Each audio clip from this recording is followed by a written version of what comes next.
अवधेश जी, जो बात अभी विवेक जी कह रहे थे, बहुत से मुद्दे हैं। एक बांग्लादेश की इस हिंसा ने और तख्ता पलटने न जाने कितने मुद्दों को जन्म दे दिया है। मैं पहले तो चाहूंगी कि जो बात वो कह रहे थे उस पर जरा आप कमेंट करें, क्योंकि वहां शेख हसीना को आज हम भारत ने असाइलम दिया, वो कह रहे हैं बहुत गलत डिप्लोमेटिक मूव। विवेक, और ये असाइलम नहीं है वैसे तो विवेक श्रीवास्तव जो कुछ बोल रहे हैं उनसे यही अपेक्षा थी, क्योंकि शेख हसीना के खिलाफ जो 5 शक्तियां थी उसमें एक ग्लोबल लेफ्ट इकोसिस्टम भी था जिसका वो प्रतिनिधित्व कर रहे हैं। उसकी यही मांग है। उनके खिलाफ कौन थी पहले ये देखना पड़ेगा। पाकिस्तान के जो समर्थित, दूसरा पाकिस्तान के जो समर्थक जिनके बारे में अभी सुशील पंडित ने, जमाते इस्लामी का इस्लामी छात्र शिविर, हिफाजते इस्लाम, BNP बांग्लादेश नेशनलिस्ट पार्टी, ये सारी शक्तियां पाकिस्तान। तीसरी शक्ति थी अमेरिका।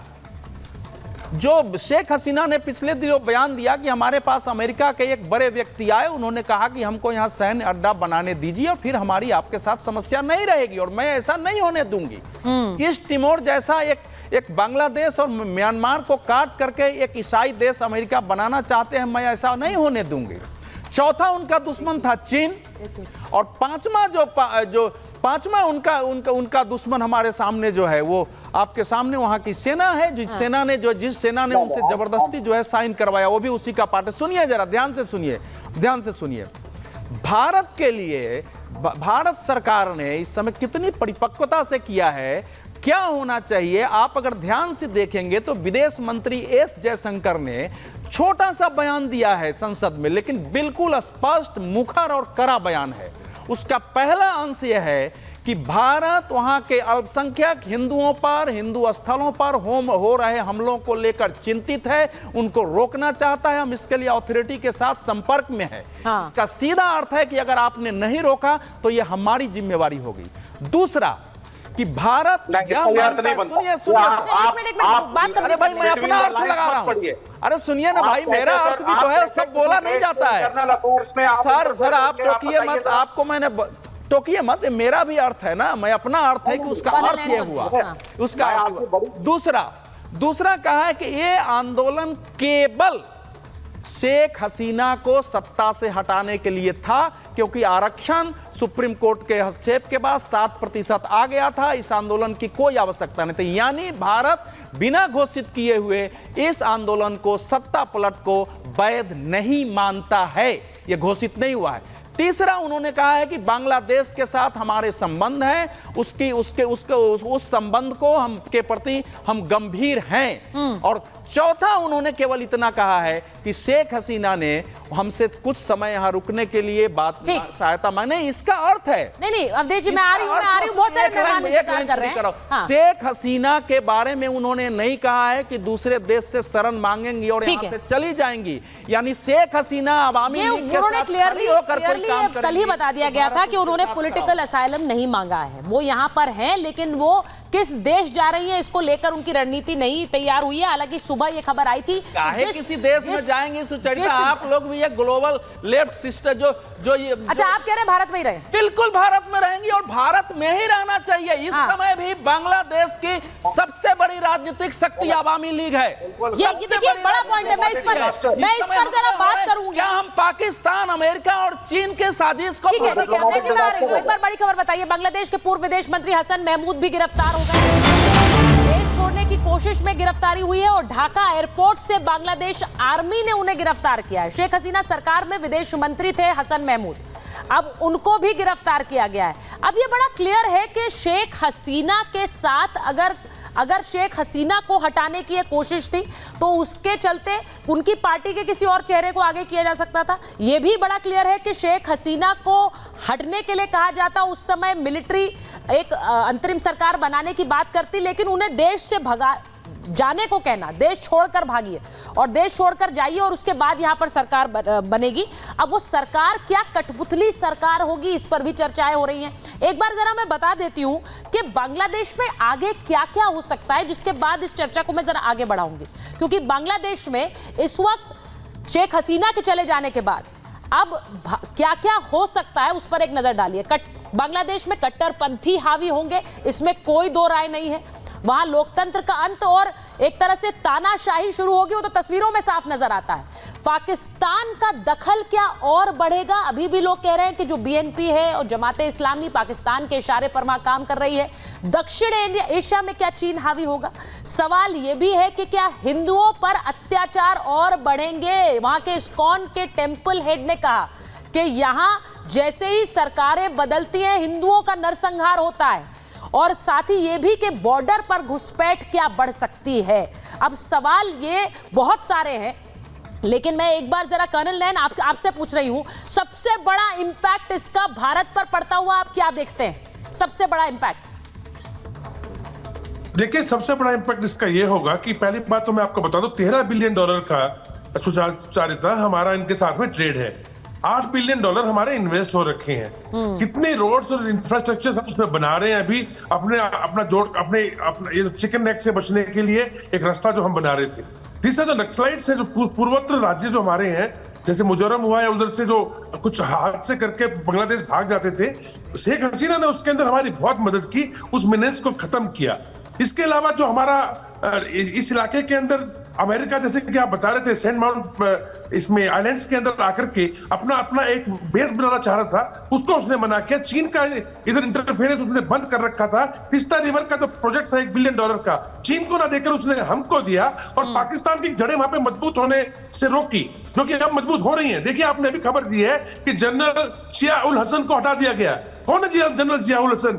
ये वही है जिसने नूर हुसैन कलकत्ता के अंदर 7 मर्डर्स हुए थे, उसको पकड़ के भारत को दिया था। ये वही इंसान है जिसने जमाते उल जो एक और ऑर्गेनाइजेशन है इनकी बांग्लादेश की, उसको खत्म करने में इसमें कामयाब हुआ ये आदमी। ये सब कट्टरपंथियों के पीछे पड़ने वाला जनरल था, और आज जनरल वकार और भाई साहब ने इसको क्यों हटा दिया? इसका मतलब जो चीफ है आर्मी का, वो आज इन कट्टरपंथियों के साथ चल रहा है। जो स्टूडेंट्स आप बात कर रहे हैं कि हमारे हिसाब से वह गवर्नमेंट बननी चाहिए, वो स्टूडेंट्स और कोई नहीं विचारता, वो स्टूडेंट्स हैं बांग्लादेश नेशनलिस्ट पार्टी का स्टूडेंट विंग। खालिद जिया के लोग हैं वो लोग। ये जितनी भी आवाजें उठ रही हैं कि जितना भी वहां पे माहौल बनाया जा रहा है, ये सब का सब खालिद जिया को छोड़ दिया गया, सब कुछ आईएसआई के इशारे पे हो रहा है, और चीन जो है उसका मजा ले रहा है बैठ करके। तो हमारे लिए आने वाले टाइम पे अगर हम लोग एक होकर के इस बात के बारे में नहीं सोचेंगे और भारत के हित के बारे में नहीं सोचेंगे, डेफिनेटली हम कहीं ना कहीं अपने देश को नुकसान कर बैठेंगे। ये बहुत बड़ी बात है कर्नल नैन, मैंने शुरुआत इसी से की है कि अगर भारत के हित के बारे में नहीं सोचेंगे तो बहुत बड़ा एक डिजास्टर होने की ओर होता है, और ये हम हमेशा ये भूल जाते हैं कि भारत के हित में सोचना है, राष्ट्रवाद के बारे में सोचना है। मैं आपसे पूछूंगी प्रेम कुमार जी, मुमताज जी, जो बातें मैंने शुरुआत में कही, लोग मजे ले रहे हैं और लोग भारत से तुलना कर कर ये बताने की कोशिश कर रहे हैं कि देखिए तानाशाही का अंत क्या होता है। ये क्या हो रहा है? एक बांग्लादेश की वहां पर जो कुछ हुआ उसे देखकर हमें तो बुरा लग रहा है कि एक देश कैसे बर्बाद हो रहा है, लेकिन वहां से लोग बड़ा सबक सिखाने चले हैं इस देश के लिए, जो कि जिस तरह से घिरा हुआ है उन देशों से जो सिर्फ और सिर्फ बर्बाद हो रहे हैं, लेकिन अपने देश में खुशहाली कुछ लोगों को पचती नहीं है। प्रेम कुमार जी, देखिए, मूर्ति तोड़ने की घटना तो रूस में भी हुई थी, हमने त्रिपुरा में भी देखा था कि लेनिन की मूर्ति तोड़ी जा रही थी, तब तो अलग किस्म से बातों को बयां किया जा रहा था। आज मान लीजिए बांग्लादेश में सत्ता शेख हसीना छोड़ के भागी है ना, जनता के दबाव में अपना पद छोड़ के भागी हैं, और वो अगर चंद घटनाएं जो है आगजनी की, प्रदर्शन की जो है, वही अगर उस पूरी घटना का मतलब है तो ऐसा नहीं है। तो क्या है घटना का मतलब? सुन लीजिए, सेना तक ने भी गोली चलाने से इनकार किया, सुरक्षा कर्मियों ने तस्वीरें उठा कर शेख हसीना की फेंकी हैं, ये सारी भी तस्वीरें हैं। वो जनता ने प्रेम कुमार जी, मैं इसी ऑल्टरनेटिव नैरेटिव की बात कर रही हूं। जनता ने नापसंद, एग्जैक्टली आप वही बोल रहे हैं, बोलने नहीं दे रहे ना। ऑल्टरनेटिव बाकी सबको बोलने देंगे, आप हमें आने दीजिए ना। काउंटर अगर है तो आप आने दीजिए। हाँ, ये काउंटर है आपका, ठीक है, बोलिए। आप बात समझिए। वहाँ जो जनता के दबाव में शेख हसीना ने छोड़ा। आप थ्योरी आ रही कि आईएसआई कर रहा है, ठीक है, किसके इशारे पर? चाइना के इशारे पर। प्रेम कुमार जी, ये हिंसा कब से चल रही थी? अच्छा चलिए आपसे पूछ लेती हूँ, कब से चल रही है हिंसा? आपने कहा हिंसा के दबाव में शेख हसीना ने देश छोड़ दिया, कब से चल रही है हिंसा बांग्लादेश में? नहीं, आपसे मैं एक सिंपल सवाल पूछ रही हूँ सर। आपने कहा हिंसा के दबाव में शेख हसीना ने देश छोड़ दिया, कब से चल रही है हिंसा? आपसे मैंने बस ये पूछा।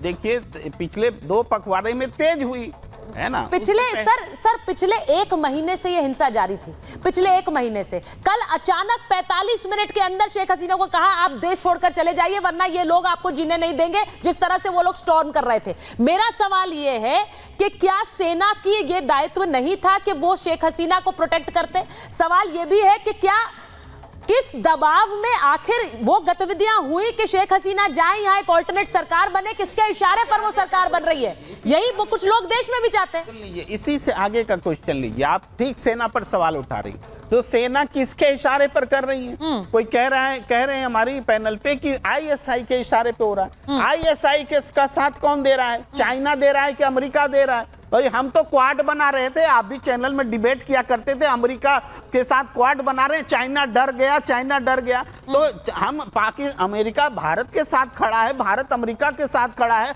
तो आईएसआई का साथ लेकर के बांग्लादेश में भारत के खिलाफ में मुहिम चलाया जा रहा है क्या? ये हिपोथेटिकल थ्योरी कहां से आ रही? मेरी समझ में नहीं आ रही बात। दरअसल अब एक और क्वेश्चन लीजिए, एक और बात, एक और बस आइएगा, आप देखिए एक और बात। दिनेश नैन सर को लीजिए।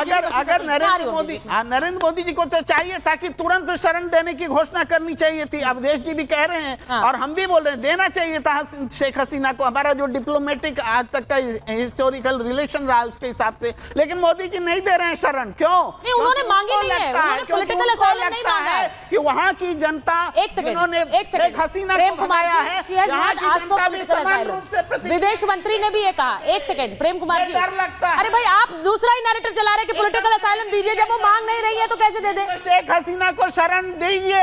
वो कैसे दे दे? दीजिए, आप वो मांग रही है, डर रहे हैं। मैं आपको जबरदस्ती स्टूडियो में बिठा लूं भी हो सकती है। प्रेम कुमार जी, आपको शरण देने से रोक प्रेम कुमार जी, मैं आपको जबरदस्ती स्टूडियो में बिठा लूं जब आप बैठना ना चाहें। वो नहीं मांग रही है पॉलिटिकल असाइलम, आप बोले जा रहे हैं दीजिए दीजिए, उन्हें बिठाइए अपने देश में। सीधी बात ये क्वेश्चन, ये सवाल तब उठेगा, ये सवाल तब उठेगा जब वो पॉलिटिकल असाइलम मांगेंगी। पहली बात ये है। दूसरी बात ये है, ये दूसरी बात ये है, ये कॉन्फ्लिक्टिंग व्यूज है। दिनेश